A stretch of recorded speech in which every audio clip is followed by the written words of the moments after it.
Hörmətli tədbir iştirakçıları, hər birinizi xoş gördük. Bugün Gəncə Dövlət Tarix Mədəniyyət Qoruğunun təşkilatçılığı ilə dünya ədəbiyyatının görkəmli nümayəndəsi Nizami Gəncəvi və digər dahi Azərbaycan şair və mütəfəkkirlərinin əsərlərində ətraf mühitin qorunması ilə bağlı fikirlərin təbliği mövzusunda tədbirimiz baş tutacaqdır. İlk öncə qeyd etmək istərdim ki, bugün burada çox aktual və bir mühüm mövzu ətrafında fikirlərimizi bölüşmək üçün, düşüncələrimizi bölüşmək üçün toplaşmışıq. Ətraf mühitin qorunması yalnız müasir dünyamızın deyil, həm də bəşəriyyətin qədimdən bəri daşıdığı mənəvi bir məsuliyyətdir. Xüsusilə də bu məsuliyyət ədəbiyyatda, poeziyada hikmətli kəlamlarla öz əksini taparaq nəsildən nəslə ötürülmüşdür. İndi isə söz verib növbəti məruzətçilərimizə. Bugün bizlə burada İğdırdan qonaqlarımız var, yəni Sərdar Ünsal, araşdırmacı, yazar. Sərdar müəllim, buradasınız? Evet, buradayım. Buyurun Sərdar müəllim. Evet, herkesin geçmiş Kurban Bayramı'nı kutluyorum. Herkese mutlu, neşeli, huzurlu günler diliyorum. Azerbaycan edebiyatının en büyük isimlerinden biri olan Nizami Gencevi, 12. yüzyılda yaşanmış klasik Doğu edebiyatının mihenk taşlarından biri haline gelmiştir. Onun eserleri gerek içerik gerekse sanat açısından dönemin edebi anlayışına yön vermiş. Sadece Azerbaycan'da değil, İran'da, Osmanlı İmparatorluğu'nda ve diğer İslam coğrafyalarında da derin izler bırakmıştır. Nizami Gencevi'nin en önemli eserlerinden biri olan Hamse, yani Beş Mesnevi, ahlak ve felsefe derinliğiyle, çevre, doğa sevgisiyle büyük bir ilham kaynağı olmuştur şairlere diyebiliriz. Leyla ile Mecnun ve İskendername gibi ölümsüz eserleri Azerbaycan şiirinde aşk, kahramanlık ve bilgelik, çevre temalarını derinleştirmiştir. Onun zarif üslubu, şiirlerinde kullandığı mecazlar ve hikaye anlatımındaki ustalık kendisinden sonra gelen şairler için bir yol gösterici olmuştur diyebiliriz. Nizami Gencevi'nin eserlerinde doğa ve çevre önemli bir yer tutar. Hamse adlı Beş Mesnevisinde doğanın güzelliğinde insan ve çevre arasındaki sıkıca Səsi bağlayın da. özellikle Leyla ile Mecnun ve İskendername gibi eserlerinde doğanın korunması ve insanın ona saygı göstermesi gerektiğine dair mesajlar bulunur. Azerbaycan edebiyatında da Nizami'nin etkisiyle çevreye duyarlılık teması işlenmiştir. Ondan sonraki şairler ve düşünürler onun doğaya olan saygısını devam ettirmiş ve eserlerinde çevre koruma düşüncelerini yaygınlaştırmıştır. Nizami Gencevi'nin doğanın güzelliği ve insanla olan ilişkisi eserlerinde sıkça vurgulayan bir şairdir. Hamsi adlı Beş Mesnevisinde doğa sadece bir arka plan değil, aynı zamanda karakterlerin ruh halini yansıtan, olayların gelişimini etkileyen bir unsur olmuştur. Özellikle yani hem Fuzuli'nin yazdığı hem de Nizami Gencevi'nin yazdığı Leyla ile Mecnun ve İskendername gibi eserlerinde doğanın korunması, ona saygı gösterilmesi gerektiğine dair mesajları bulmak mümkündür. Nizami'nin eserlerinde doğa, insanın iç dünyasını yansıtan bir aynadır. Örnek olarak söylersek, Leyla ile Mecnun'da Mecnun'un çöllere düşmesi, insanın doğayla bütünleşmesi ve onunla uyum içinde yaşaması gerektiğini anlatan güçlü bir metafordur. Aynı şekilde Hüsrev ve Şirin'de de doğanın güzelliği, insanın ruhsal dingilliğiyle ilişkilendiriliyor. Bu eserlerde doğa sadece bir dekor değil, insanın ahlak ve felsefe gelişiminin bir parçası olarak da görülür. Nizami Gencevi'nin doğaya olan duyarlılığı kendisinden sonra gelen Azerbaycan şairleri ve düşünürleri tarafından da benimsenmiştir. Özellikle Fuzuli, Nesimi ve Şah İsmail Hatayi gibi isimler eserlerinde doğanın korunması, insanın ona zarar vermemesi gerektiğini vurgulamışlardır. Fuzuli aşk ve doğa arasındaki ilişkiyi şiirlerinde sıkça işlemiş, insanın doğaya zarar vermemesi gerektiğini romantik bir dille anlatmıştır. Nesimi tasavvuf şiirlerinde de doğanın ilahi bir düzenin parçası olduğunu ve ona zarar vermenin insanın ruhsal dengesini bozacağını ifade etmiştir. Şah İsmail Hatay da halk şiirinde doğanın korunması bir toplumsal sorumluluk olarak ele almış, insanın doğaya uyum içinde yaşaması gerektiğini vurgulamıştır, belirtmiştir. Günümüz Azerbaycan edebiyatında çevre koruma düşüncesi Nizami Gencevi'nin mirasıyla şekillenmeye devam etmektedir. Modern şairler ve yazarlar da çevre sorunlarına dikkat çekmek için eserlerinde doğanın tahribatını ele almakta, insanın doğayla uyum içinde yaşaması gerektiğini vurgulamaktadırlar. Şurada da şunu söyleyebiliriz. Nizami Gencevi'nin bu mirasını bugün çağdaş, modern Azerbaycan edebiyatındaki şair ve yazarlar da uygulamaktadırlar. Benim söyleyeceklerim bu kadar. Teşekkür ediyorum. Çox sağ olun Sərdar müəllim. Dəyərli fikirləriniz üçün çox sağ olun. İndi növbəti məruzəsimizi təqdim etmək istərəm. Qarabağ Universitetinin kafedra müdiri, filologiya üzrə fəlsəfə doktoru Əzizağa Nəcəfzadə. Buyurun Əzizağa müəllim. Salam, xoş gördük hər birinizi. Mən filologiya elmləri doktoru, Qarabağ Universitetinin filologiya kafedrasının müdiriyəm. Mənim bilirsiniz, yaradıcılığım, namizədliyim Məhəmməd Füzuqi, doktorluğum Nizami Gəncəvidir.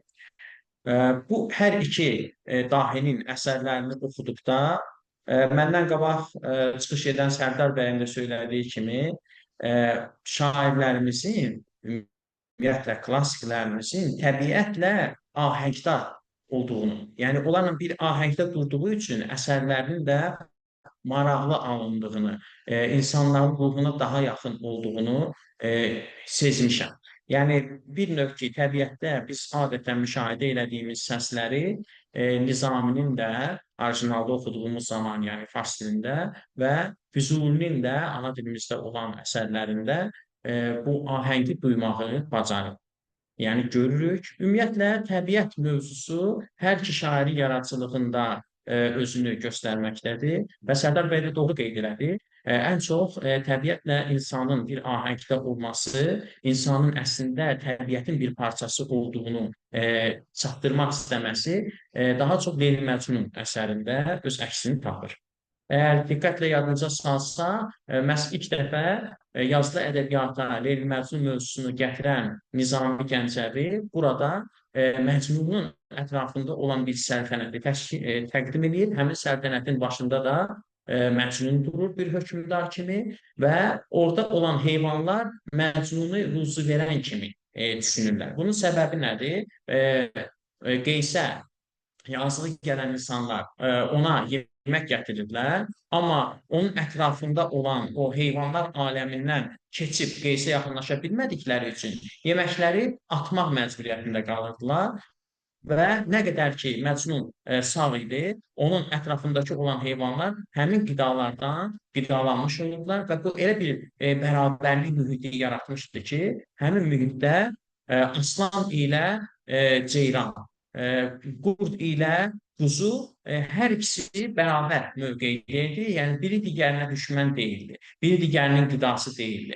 Hər kəs bir-birini tamamlayırdı və bir idiliya, deyək ki, unikal bir bərabərlik mühitini təsvir edir Nizami Gəncəvi və həmin ideyada uzun illər sonra Azərbaycan ədəbiyyatında, təkcə Azərbaycan ədəbiyyatında deyil, ümumiyyətlə dünya ədəbiyyatında, xüsusən də fasilli ədəbiyyatda inkişaf edərək gəlir və artıq Sədi Şirazi bizim hamımızın eyni bir vətəni olduğunu söyləyir və həmin vətənin də yer kürəsi olduğunu bildirir. Əgər bugün biz BMT-nin mənzil qərargahına getsək, həmin mənzil qərargahının üzərində Sədi Şirazinin sözlərini yazdığını görə bilərik. Mən Azərbaycan dilində deyəcəm, bir bədən üzvüdür bu bəni Adəm, eyni bir cövhərdən yaranmış aləm. Bir üzvü dərdlərlə salsa ruzigar, tutmaz başqa üzvü yerində qərar. Özgənin dərdinə əgər qalmırsan, yaraşmaz adına deyilsin insan.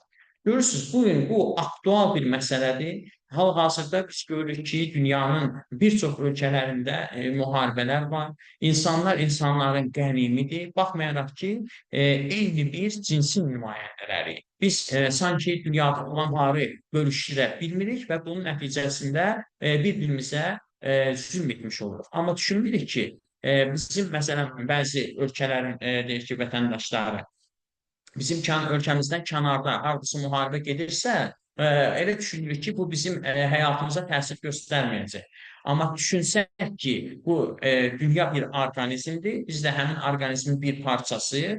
O zaman bir bədən üzvünə ziyan toxunan kimi, necə ki, digər bədən üzvləri də öz qərarını itirmiş olur. Düşünməliyik ki, bir ölkə əgər ziyan görərsə, bir xalq ziyan görərsə, hətta bir insan belə ziyan görmüş olarsa, bir ağac, bir dağ, bir çay ziyan görmüş olarsa, bu bütün ekosistemə təsir göstərmiş olacaq.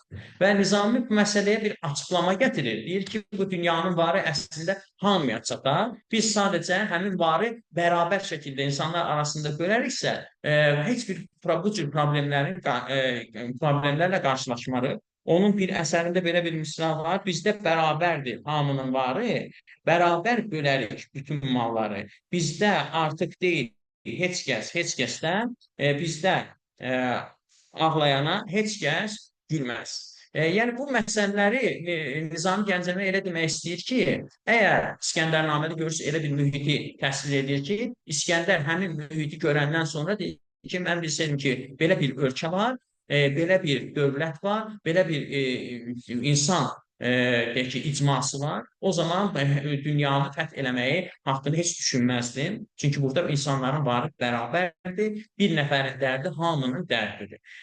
Bu problem sonradan da Azərbaycan ədəbiyyatında inkişaf edərək gəlir. Məsələn, 20-ci əsrin Azərbaycan romantiklərindən olan Abdullah Şaiqin hətta bir kitabı nəşr olunub ki, onun üzərində hamımız bir günəşin zərrəsiyik adlanır. Həpimiz bir günəşin zərrəsiyik. Həmin o əsərin içərisində bir beyt var, belə deyir ki, hamımız bir yuva pərvərdəsiyik, hamımız bir günəşin zərrəsiyik. Əgər düşünsək ki, bu dünyada yaşayan insanlar əslində vahid bir orqanizmin ayrı-ayrı parçalarıdır, yaxud da ki, əgər biz təbiəti bir ana kimi təsvir eləsək, biz hamımız onun evladlarıyıq, o zaman biz ətrafımıza ziyan vurmuş olmarıq. Ətrafımıza ziyan vurmasa, o zaman necə ki, biz evimizi təmiz saxlayırıq ki, gələn qonaq bizim evimizdən məmnun getsin, bizim haqqımızda müsbət bir təsirat oyatmış olaq onda. Eyni zamanda evimizin təmizliyi bizim ruhumuza da sağlıq gətirmiş olsun. Çünki sağlam bədəndə sağlamlıq olar. Deməli, əgər təbiətimizin də sağlamlığının qeydinə qalmış olsa, biz özümüz də sağlam olacaq. Yəni, bizim klassiklərimiz ən qədim dövrdən başlayaraq, yəni, məsələn, biz işrafilik fəlsəfəsindən əgər çıxış eləmiş olsaq, ta müasir dövrümüzə qədər eyni bir ideyanı inkişaf edərək gəliblər ki, təbiət bizim evimizdir, biz təbiəti qorumalı və öz gələcək nəsillərimizə də sağ bir vətən, sağ bir təbiət verməliyik ki, gələcək nəslimiz də sağlam böyümüş olsun. Yəni, əgər biz klassik ədəbiyyatımızı diqqətlə oxusaq, ondan müsbət nəticələr çıxartsaq, gələcəkdə dünyamızı məhv olmaqdan qorunmuş olaraq. Biz hamımız dərk eləməliyik ki, dünya bizim vətənimizdir, dünya bizim evimizdir, biz dünya vətəndaşıyıq ilk növbədə. Əslində, dünya qalaktikada elə böyük bir məkan deyil, həmin məkanın saflığını, təbiətinin gözəlliklərini, ekosistemin vahidliyini qoruya bilsək, biz bir, necə deyək, insan varlıq kimi öz ömrünü uzatmış olar.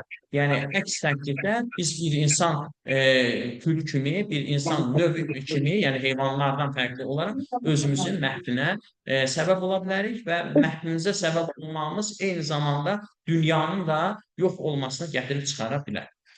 Bu baxımdan elə Şəhriyarın əsərlərini də düşünə bilərik ki, Məhəmməd Hüseyn Şəhriyar da Einsteinə yazdığı məktubunda bu problemləri qaldırırdı. 40-cı illərdə ötən əsrin və görürük ki, indiki dövrdə də bu məsələ aktualdır. Biz çalışmalıyıq ki, ziyalılar olaraq xüsusən də bədii ədəbiyyatımızı təbliğ edək və dünyada dünya müharibəsinin qarşısını alacaq tədbirlər irəli sürək, müəyyən bir şüarlarla hər tərəfi bəzəmiş olaraq ədəbiyyatımızdan çıxış edək və çalışaq ki, atom silahlarından heç kəs istifadə etməsin. Təşəkkür edirəm. Çox sağ olun Əziz ağa müəllim. Dəyərli fikirləriniz üçün çox sağ olun. Növbəti məruzətimizi qeyd etmək istərdim. Iğdır Sosial Bilimlər Lisesi müdürü Vedat Ali Karasu. Vedat müəllim buradadır.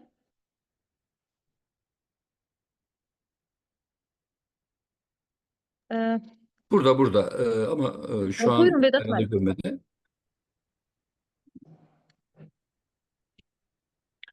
Ben Vedat Bey değilim ama Vedat Bey'i görüyorum ben şu anda ama şeyi açık değil herhalde. Ah, Bir dakika. Şu anda Iğdır Mehmet olan biz bir haber gönderelim. olsun. Onda növbəti məruzətimizə keçək Vedat müəllim qurtulana qədər. Tamam. Gəncə Dövlət Dövlət Aha. Medet Bey yok, Metin hocamızı koşacak. Medet Bey sonradan sonra Olsun. geçer. Metin hocam salam size. Salamlayırım Metin hocamız Merhabalar, sizi. merhabalar. İyi günler. Xoş gördük Metin müəllim. Türk Platforma Başkanı Metin Yıldırım. Buyurun Metin müəllim. Öncelikle sizlere hep İstanbul'dan selam gönderiyordum ama bugün biraz farklı oldu. Iğdır'a geldim. Iğdır'daki evimizden size selam gönderiyorum. Serdar Bey'e de merhabalar. Vakit bulursam uğrayacağım Serdar'cığım sana da. Hepinize selam ve sevgilerimi gönderiyorum. İnternetimde de sıkıntı olabileceği için şu anda ben bu yapmış olduğum kaydı ayın 20'sinde İstanbul'a döndükten sonra yayına verebileceğim. Onu özellikle belirtmek isterim. Şimdi hemen konumuza geçerek kısaca sizlere bir hatırlatma yapmak isterim. Hemen değerli dostlarımız da zaten bununla ilgili çalışmalarını yaptılar. E, Efendim, özür diliyorum. Nizami ve çağdaş şair ve yazarlarından söz ettiğimizde zaten bunların kurguları, yazdıkları, yaşam tarzları da zaten hem çevre ve doğa üzerinedir. Yazdıkları bütün şiirlerde biz bunları görmek durumundayız. Görüyoruz da zaten. Çünkü doğa ile bütünleşik bir hayat tarzı bütün yazar ve şairlerin temel felsefesidir. Oradan ayrı, onları ayrı bir şekilde düşünmek ya da onların doğa dışında doğaya zarar verici bir yaklaşım tarzı göstermelerini düşünmek yanlış olur. Dolayısıyla onlara göre insan doğal çevrenin vazgeçilmez bir parçasıdır. Türk mitolojisinde de hayat bulan bozkurt imgesi Nizami ve çağdaşlarının farklı şekillerde şiirlerinde işlediği bir mittir. Ne işlemişlerdir? İşte demin arkadaşlarımız da söz ettiler. Ceylan ile insanın mesela bir ilişkisi şeklinde. Bunu daha farklı şairlerde, farklı eserlerinde farklı şekilde görebiliyoruz. Mesela Kartal'la insan bir ilişkisi var. Atmaca ile insanların ilişkisi var. Çiçek ile insan, gül ile insan, güneş ve ay, yıldızlar ile insan arasındaki o duygusal ilişki bütün şairlerin eserlerinde görmek mümkündür. Zaten yazan şairlerde bunları yazar. Yani gülden, çiçekten, bahçeden, doğal çevreden, güneşten, aydan ve yıldızdan. Hiçbir şair yoktur ki güneşi, ayı, yıldızı eserlerine konu etmesin. Dolayısıyla biz bütün şair ve yazarları bütününü alıyorum ben. Çevrecidir, çevreyle ilgilidir. Doğal çevrenin bir parçası olarak kendisini görmektedir. Biz özelinde nizami ve çağdaş şairlere de geldiğimizde zaten onlar da yazdıkları eserlerde bu dediğimiz imgeleri bol bol işlemişler. Buradan hareketle biz bütün şair ve yazarların bütün bu dediğimiz, kastettiğimiz şeyleri, imgeleri eserlerinde bolca işlediklerini görebiliriz. Ben çok fazla bir detaylı hazırlık yapamadım ama internet üzerinden şu anda izninizle e, e, Nizami Gencevi'nin birkaç tane sözünden söz etmek istiyorum. Mesela diyor ki sözünde su gibi letafeti var. Her sözü az demek daha hoş olar. Bir inci saflığı varsa da suda, artık içilende dert verir o da. İnci tek sözler seç, az danış, az din. E, Koy az sözlerinle dünya bezensin.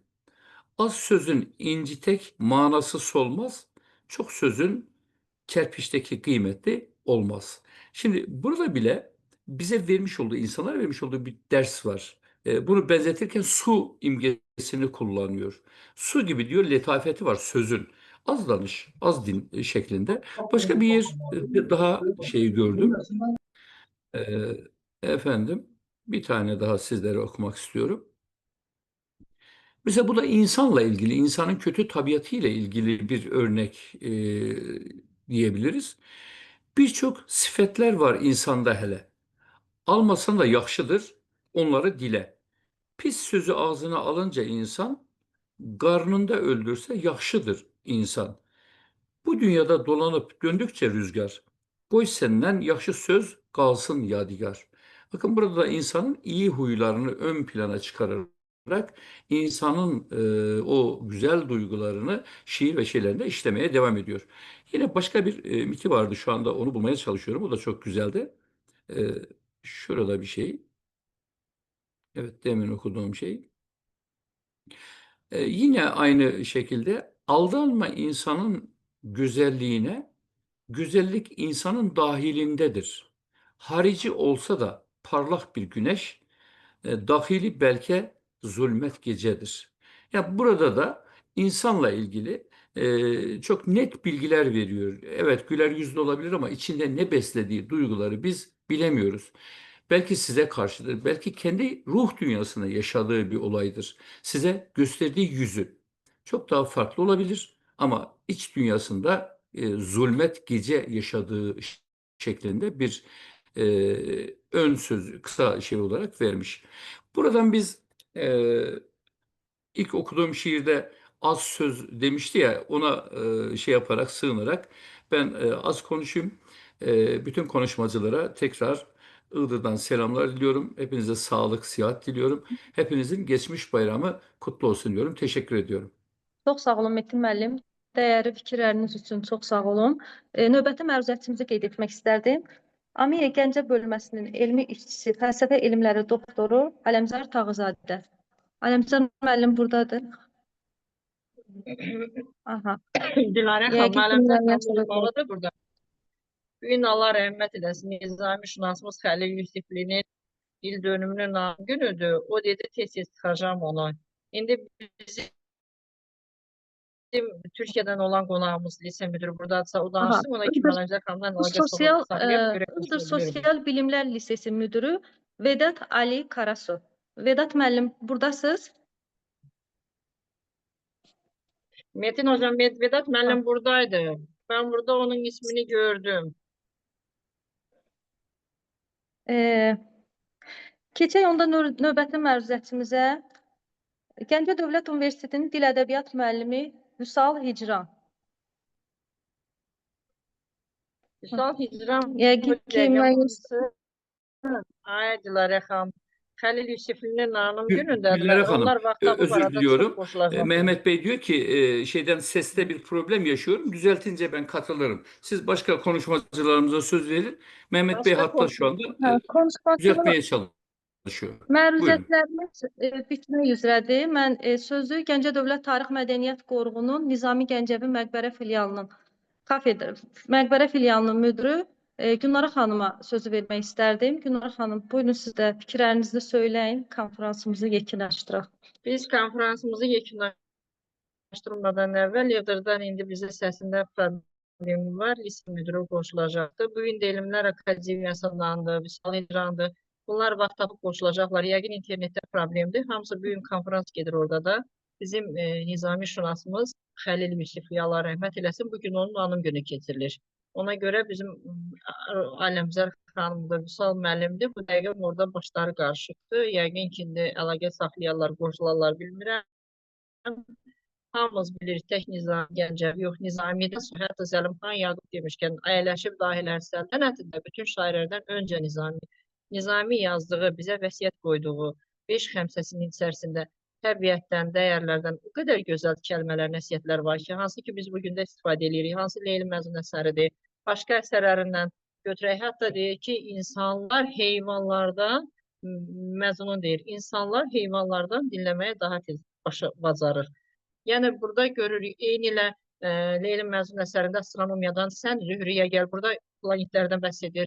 Eyni ilə bizim başqa əsərlərdən desə, Nizami Gəncəvinin, Füzulinin, Nizamidən sonra dünya ədəbiyyatında tanınan şairlərimiz çoxdur. Eyni ilə götürək bizim Azərbaycan şairimizdən Səməd Vurğundur. Səməd Vurğun o qədər təbiətin vurğun olduğuna görə onun adını, o öz təxəllüsünü götürüb Vurğun. Yəni bizim şairlərimiz insan ruhunda təbiəti qeyd eləməyən heç vaxt bir şeir, bir əsər yaza bilməz. Buna görə Nizamidir, Füzulimizdir, bizim dahilərimizdir. Ondan sonra götürək cildində, insan ruhunda, insanın təbiətə olan, insanlığa olan fikirlərində onlar əsərləri, şeirlərini yazıblar. Bugünkü gündə həmin ki yazılan şeirlər bugünkü gündə bizə gəlib çatırdı. Biz də bunları xalq olaraq dünya ədəbiyyatına həm təbliğ edərək, həm də özümüz üçün böyük bir nəsihət götürürük. Biz sizə təşəkkür edirik ki, bugünkü gündə qonaqlarımız Sərdar Ünsal mənimcə başqa iclasa getməlidir. Sağ olsun, bugünkü gündə bizim fikirlərini paylaşdı. Ondan sonra mən bizdən öncə bizim Məzzağa müəllimimizin də yəni dərsdə onun universitetdə seçimləri var idi. Eynilə Metin hocamız, indi bizim başqa qonağımız da var. Yəqin ki, onun səsində problem var idi. Bəli, müəllim, nəsə görünür buradan da. Metin hocam ıslatıldı mı? Dilarə xanım soruşaq görək qatıldı mı? Evet, konuştum ama düzeltemiyorlar şu anda. Hatta uğraşıyorlarmış. Eğer şeyse inşallah başka zaman diyelim. Evet, Başqa programımızı zamanda qoşula bilərik. Tamam. Çox Sağ olun Dilarə xanım. Təşəkkür edirəm. Çox Böyük sağ əziyyət olun. verdiniz bu Tədbirimiz oyunculara. yekunlaşır. Çox sağ olun. iyi günler diliyorum ben de hepinize. İyi günler, iyi günler.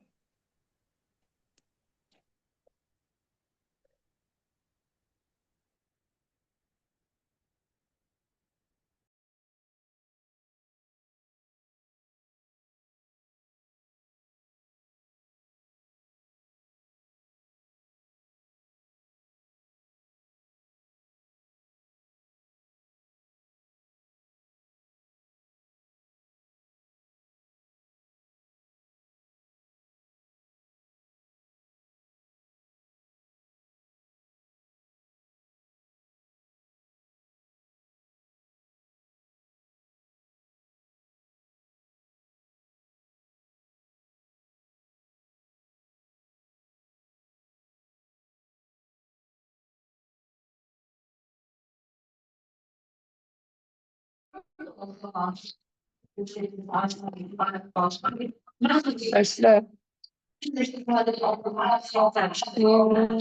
Ben isteydim ama boş. Hayat çok sinemaya yapacaksınız. Kimin geldi diye aldı ki?